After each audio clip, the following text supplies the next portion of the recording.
Nunca olvidaré ese día, en la sala del Tribunal del Condado de Los Ángeles, California. El juez Clarence Roberts se reía sin imaginar que frente a él estaba un joven genio de apenas 18 años que estaba a punto de poner a prueba todo lo que sabía sobre la justicia ordinaria de Estados Unidos. Para él, era otro caso más, otro acusado más, una sentencia más. Pero para mí, Diego Rivera, ese día sería todo menos rutina. El ambiente estaba tenso, un murmullo inquietante flotaba en el aire. La sala estaba llena, cada rincón ocupado por curiosos que observaban al joven junto a la mesa de la defensa. Yo era un chico delgado, con las manos hundidas en los bolsillos, la barbilla apenas alzada, mostrando una mezcla de calma e insolencia que desconcertaba a todos. Los cargos que enfrentaba eran graves: robo de vehículo y resistencia a la autoridad. Acusaciones suficientes para arruinar cualquier vida, pero el juez Roberts no me veía como un criminal, sino como un adolescente imprudente que se creía más listo que el sistema judicial. Se reclinó con desgano, doblando los dedos sobre el estrado con impaciencia, y soltó una media sonrisa sarcástica. ¿Crees que sabes de leyes?, preguntó. Esto no es una competencia de oratoria, muchacho. Algunas risas se escaparon en la sala. El alguacil, la secretaria judicial, e incluso la fiscal parecían disfrutar del tono condescendiente del juez. Pero yo no me inmuté, no dije nada. Llevaba años preparándome para ese momento, no porque esperara estar ahí, sino porque mi mundo siempre giró en torno al sistema judicial. Mientras otros jóvenes jugaban videojuegos o soñaban con ser atletas, yo leía libros de derecho y analizaba juicios imaginarios. Mi madre, Teresa Rivera, trabajó como asistente legal durante más de 20 años. En casa, las conversaciones siempre giraban en torno a fiscales negligentes, jueces parciales y defensores sobrecargados. Absorbí cada palabra. A los 14 años ya debatía con argumentos que dejaban en silencio a adultos. Pero nada de eso importaba ahora. Para el juez Roberts, yo era solo otro chico latino migrante metido en problemas. Terminemos esto rápido, murmuró mientras hojeaba el expediente del caso. Tengo una cena importante esta noche. No perdamos más el tiempo. Seguimos. La sala volvió a reír, pero yo apenas alcé una ceja y dejé asomar una leve sonrisa. Roberts acababa de cometer su primer error y nadie más parecía notarlo. La fiscal del caso, Amanda Carter, se puso de pie como quien ya conoce el desenlace final. Caminó con paso firme hacia el estrado, ajustando la chaqueta de su traje oscuro con precisión. No necesitaba demostrar nada, al menos no ante sus colegas. Su voz resonó con seguridad medida, como quien ha repetido ese discurso decenas de veces. Su señoría, el Estado demostrará sin lugar a dudas razonables que el acusado, Diego Rivera, fue sorprendido en posesión de un vehículo robado. Un Ferrari deportivo año 2023, fue reportado como sustraído solo unas horas antes del arresto. Hizo una pausa, mirando al jurado con un aire casi teatral. El acusado fue perseguido por oficiales en el centro de la ciudad y se resistió activamente al arresto. Sus huellas fueron encontradas en el volante. Las pruebas son claras, hablan por sí solas. El público murmuró, removiéndose en sus asientos. En apariencia, todo sonaba contundente: auto robado, intento de fuga, evidencia física. El juez Roberts asintió brevemente, como si el caso ya estuviera resuelto. Continúe,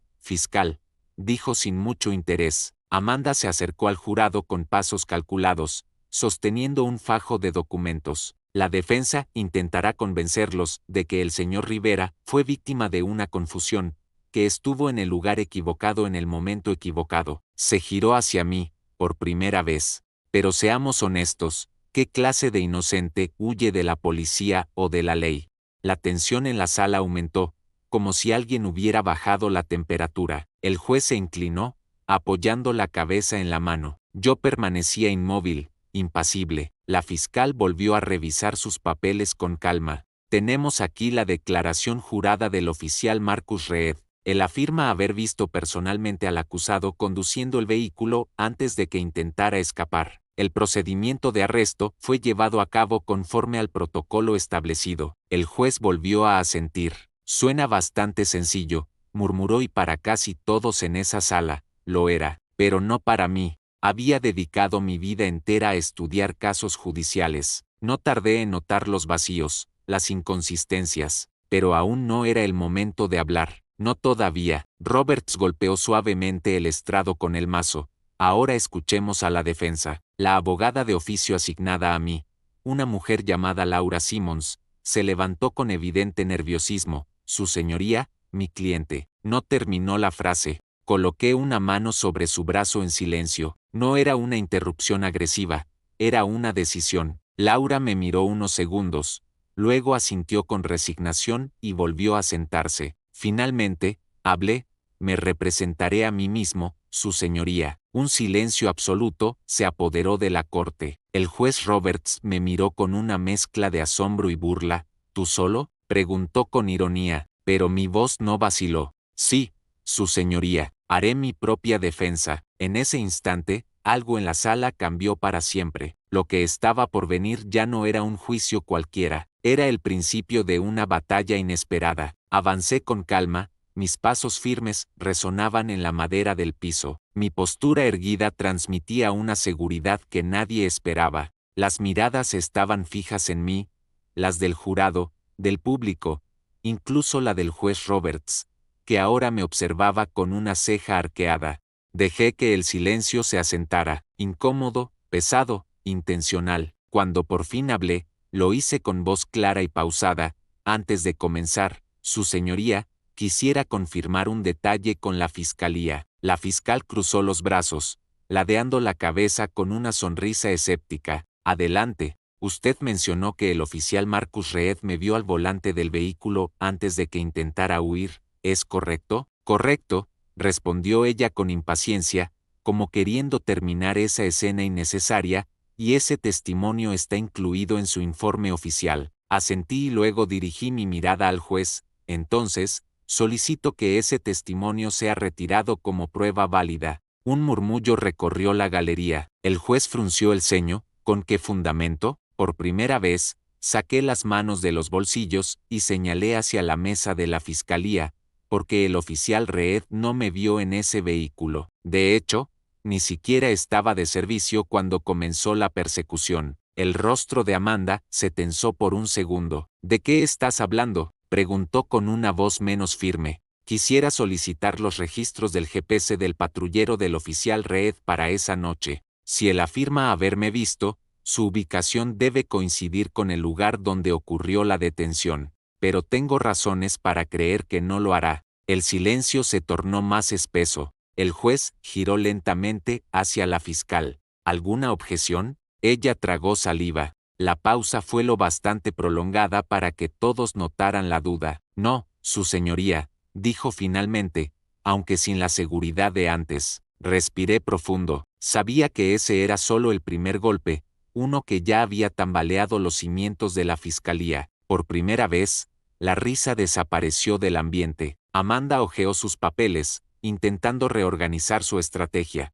Mientras se verifica el registro del GPS, los hechos siguen siendo los mismos. Las huellas del acusado estaban en el volante del coche robado. Asentí sin interrumpir y caminé lentamente hacia el jurado. Eso es cierto, pero me gustaría que reflexionaran sobre lo siguiente. Me detuve, haciendo contacto visual con cada uno. La fiscalía quiere que crean que unas huellas prueban un delito, pero, ¿alguna vez han probado una prenda en una tienda? Tal vez la tocaron, se miraron al espejo, la dejaron y se fueron. Horas después, alguien roba esa prenda. ¿Significa eso que ustedes fueron los ladrones? Un murmullo recorrió las filas del jurado. La lógica era simple, pero poderosa. Ese auto estuvo estacionado fuera de una tienda de conveniencia por horas. Yo estaba allí con 3 amigos. Pasamos junto a él, lo toqué, me apoyé, abrí la puerta por curiosidad, pero no lo robé, no lo conduje. Fue una tontería, una estupidez, pero no un crimen. Dejé que la sala digiriera mis palabras. Entonces, lancé la siguiente precisión quirúrgica. ¿Tocar algo te convierte en delincuente? Aquí quiero pedirte un momento. Si esta historia ya te está haciendo cuestionar cómo funciona la justicia, te invito a que le des like a este video, lo compartas con alguien que pueda necesitar escucharlo, y, por supuesto, no olvides suscribirte para que más historias como esta lleguen a ti. Tu apoyo hace la diferencia. La fiscalía comenzaba a perder el control de la narrativa. Amanda intentó recomponer la sala, tosió, hojeó sus notas y retomó sus argumentos, pero ya no tenía la misma firmeza. Independientemente de cómo llegaron esas huellas al volante, siguen siendo evidencia clave y su presencia en el vehículo robado. La interrumpí, sin elevar la voz.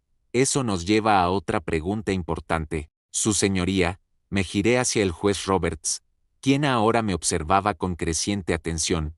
El perito forense que procesó la evidencia dactilar está presente para testificar. El juez parpadeó sorprendido, miró a la fiscal, dudó por un instante, no fue convocado. Asentí levemente, como confirmando una sospecha. Entonces, si entiendo bien, el Estado quiere usar una prueba clave para incriminarme, pero ha decidido no traer al especialista responsable de procesarla. No tengo la posibilidad de interrogarlo, de verificar la cadena de custodia, ni de cuestionar la precisión del análisis. Me volví al jurado. ¿Eso les parece justicia? La sala quedó en silencio. Incluso los murmullos del público se habían apagado. Amanda cerró los labios con fuerza. Cada palabra perforaba como un bisturí la narrativa que la fiscalía había construido. El juez Roberts suspiró profundamente, presionando sus dedos contra el puente de la nariz. Se dio cuenta, en ese instante, de que aquel caso no sería la rutina que había anticipado. Pero yo aún no había terminado. Di un paso más hacia el estrado, y mi voz adquirió un matiz más grave, casi solemne. Su señoría, me gustaría presentar una prueba adicional. Roberts frunció el ceño. ¿Qué prueba? Una declaración jurada del verdadero propietario del vehículo, el señor Mauricio Campos. El juez alzó una ceja. ¿Y por qué no está eso en los documentos de la fiscalía? Sostuve una hoja con ambas manos. Me hago la misma pregunta. Me giré hacia Amanda. ¿Recuerda lo que el señor Campos declaró la noche del supuesto robo? Ella evitó mi mirada. Sabía lo que venía. Leí en voz alta. Dejé el auto encendido mientras entraba a la tienda. Cuando salí, ya no estaba. Vi al chico que se lo llevó. Era blanco. La reacción fue inmediata. Un murmullo de asombro recorrió la sala como una ola. Levanté la hoja. Esto está en el informe policial original. La fiscalía lo omitió. El oficial que me arrestó nunca lo mencionó. Y sin embargo, aquí estamos, con un acusado que ni siquiera coincide con la descripción del ladrón. Amanda intentó intervenir. Su señoría, esto es irrelevante. El acusado fue encontrado en posesión del vehículo, dijo. Negué con la cabeza. Mi voz seguía firme. No lo fui. Me volví al jurado. Fui detenido a varias cuadras del lugar donde el vehículo fue abandonado. Estaba caminando con mis amigos, volviendo a casa, después de comprar unos refrescos. No estaba huyendo, no estaba conduciendo, ni siquiera sabía que el auto había sido robado. Me dirigí de nuevo al jurado. Lo único que me vincula con este caso es un sistema que decidió apresurarse y una serie de suposiciones que nadie se molestó en verificar. El juez Roberts soltó un largo suspiro, se reclinó hacia atrás, pasó las manos por su rostro, como si necesitara despertar de un letargo. El caso que había comenzado como una rutina se estaba desmoronando frente a sus ojos. Lo que más lo inquietaba no era mi habilidad, sino la posibilidad de que tuviera razón. Miré al jurado con serenidad.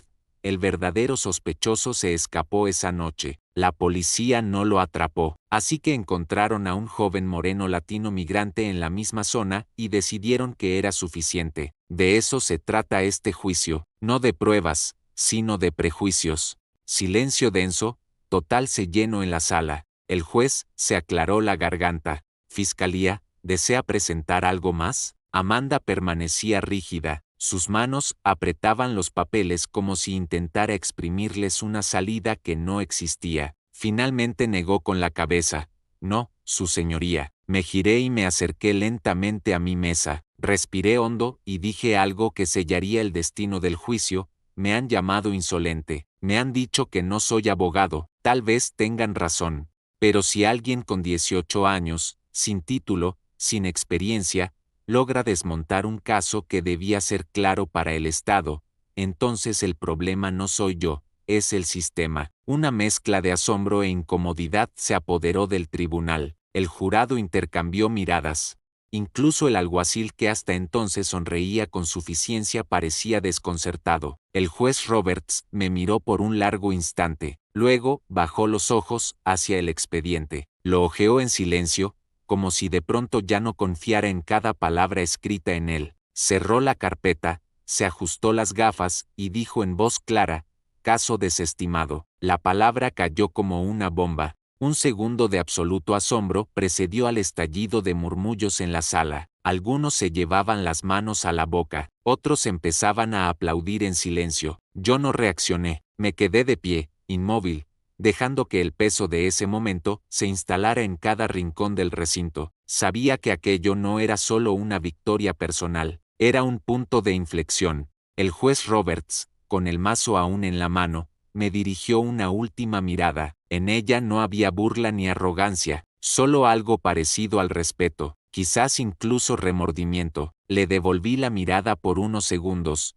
luego me di la vuelta y caminé hacia la salida, pero justo cuando alcanzaba la puerta, una voz me detuvo: señor Rivera. Me detuve sin girarme. El juez tardó en hablar, pero cuando lo hizo sus palabras fueron claras: debería considerar estudiar derecho. Una pequeña sonrisa asomó en mis labios. No necesitaba considerar nada, ya lo había decidido. Afueras de la corte era un enjambre de cámaras, micrófonos y flashes. Los reporteros se agolpaban en las escaleras, disparando preguntas a quemarropa. Diego, ¿sabías que el juez iba a desestimar el caso? ¿Qué vas a hacer ahora? ¿Cómo se siente haber vencido a una fiscal con años de experiencia? Me subí la capucha de la sudadera y bajé la cabeza. No quería fama, no buscaba titulares. Para mí, esto nunca fue sobre ego, sino sobre justicia. Allí, en medio de todo ese caos mediático, esperaba una figura conocida: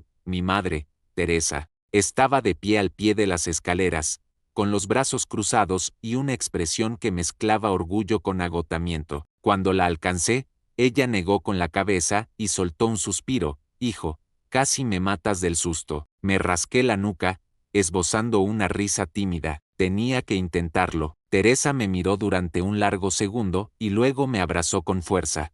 Siempre fuiste el más terco de esta familia. Los flashes seguían, pero yo ya no los oía. Del otro lado de la calle, apoyado en su vehículo con las manos en los bolsillos, el juez Clarence Roberts también observaba. Ya no tenía la postura altiva con la que entró esa mañana a la sala. La arrogancia en sus ojos se había disipado. Ahora había una expresión mucho más difícil de definir: introspección.